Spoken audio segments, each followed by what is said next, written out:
tozali na Kamako na poste frontalier esika ekaboli République démocratique du Congo na Angola. Botala bino moko na ngambu kuna eza secteur ya Angola. Kaka ndenge bozali komona bazali très organisé, babeta clôture na bango na bafil barbelé batie bien bapike. Toka tsakota République démocratique du Congo. Mambu Mantoni botala bino moko bakangi kaka na banzete. Kasi banzete ngo pe sokotali yango deje kauka neti bakoni.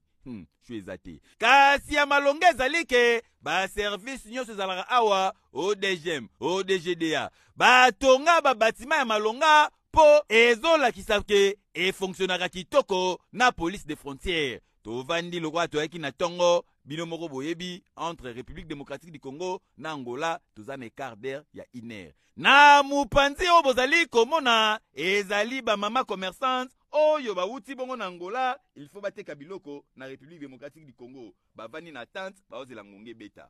Ngonge beta kate beti boyo kaka bino moko babeti ngongo. Drapeau imati.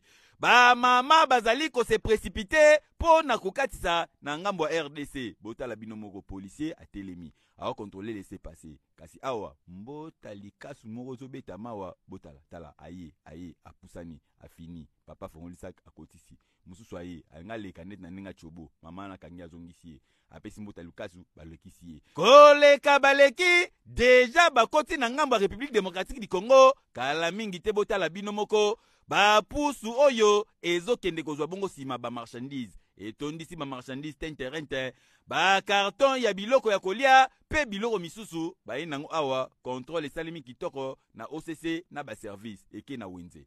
Kasi ya kokamwe ezalike na wenze oyo Angola nde ye na biloko malonga oyo ekoteka kota République démocratique du Congo. Bazoteka ba mbiol, bazoteka ba Thompson, bazoteka ba mbisi oyo babenga makwala pe biloko ya ndenge na ndenge. Soki basilisi koliesa RDC na biloko ba ekoteka bango na tour na bango bakotala ka biloko bakosomba mususu bakosomba kombo, mususu tondolo, mususu litonge bake na Angola po RDC eza biloko ya koliesa Angola te kokamwa. En tout cas o ezali interpellation na bakonzi ya République démocratique du Congo baye bakocha mayele po RDCP e banda ko produire tokoki kaka ko dépendaka na ba pays voisins na biso te. Imaginez sikoyo Angola lobi aoteka su biloko olia ko te. Tokokelela ekei